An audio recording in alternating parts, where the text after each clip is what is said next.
Congressman, I've called your office a couple of times, and I'd just like to describe a set of circumstances just briefly. My wife and I belong to the Texas Insurance Risk Pool, which is also a Blue Cross Blue Shield entity.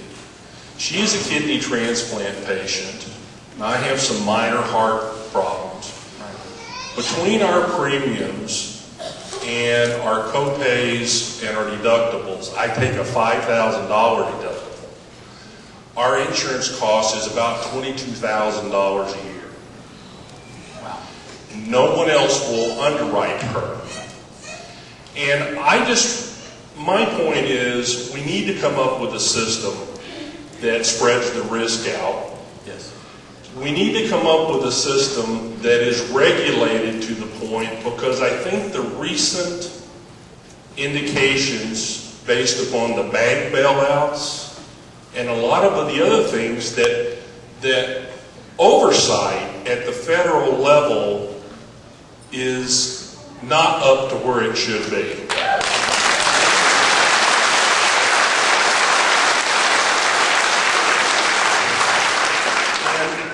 And if that's the case, then whatever you vote for, hopefully it will get some relief for this, because this is unsustainable for me personally. But whatever you vote for, these companies need to be highly regulated, because they have not kept faith, as a lot of the big corporations have been, with the American public. And that is a shame, and they should be ashamed of themselves.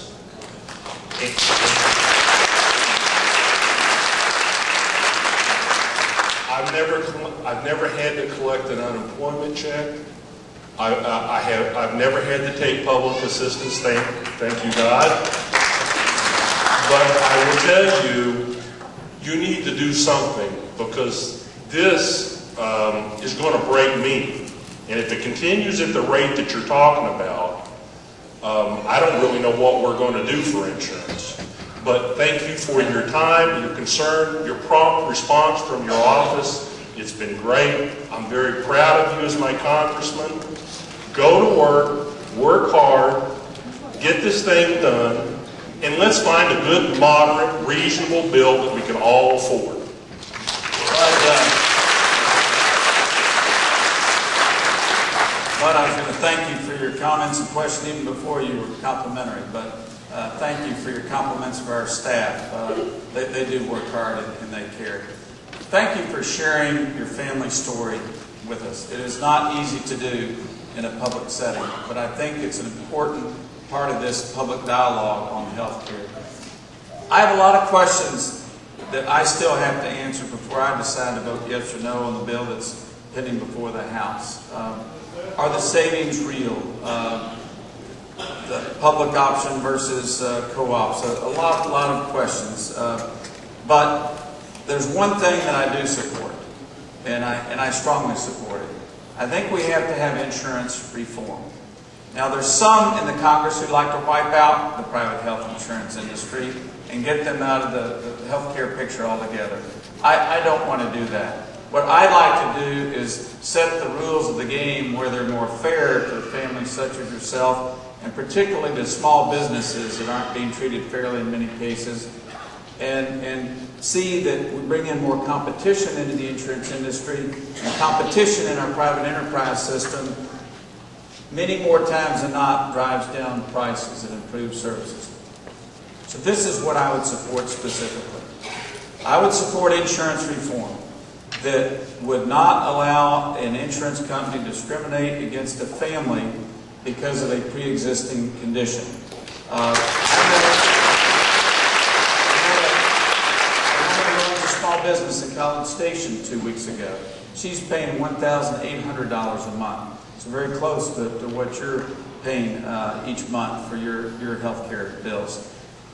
I think we need to say to the insurance companies, your pool has to be bigger than one family or one company. I have a friend I know who desperately wanted to continue providing health care for his employees, but one employee had a catastrophic illness, And because that one employee's sickness that had nothing to do with anything in the workplace, nothing unsafe in the workplace, it was just a catastrophic illness, not the fault of the employer. The health insurance company said, we're going to drive up your rates dramatically for all the employees, and now that company had to drop health insurance for all of its employees. So people 2 weeks ago who were thrilled and happy with their insurance and the choice of doctors they had, now are realizing that they won't have health insurance in the months and years ahead. So we ought to say you can't discriminate against a small business because someone got sick.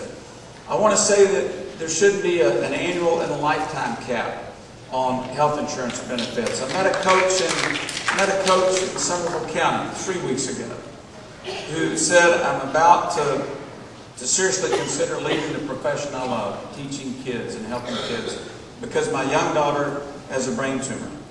And thank God it's not malignant, but it is so serious it's caused my daughter to go blind. And he said, Chet, our problem is that we're about to reach our lifetime cap on our insurance benefits, and my daughter desperately needs additional care, so I may quit coaching and retire, cash in my retirement fund in order to see she gets the care she needs and deserves.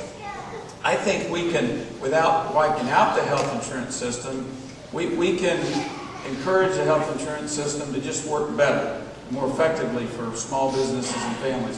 What do they get out of the bill proposed in the House? The insurance reform would encourage more people to go out and buy insurance, so there'd be a larger pool. So that would be the carrot for them.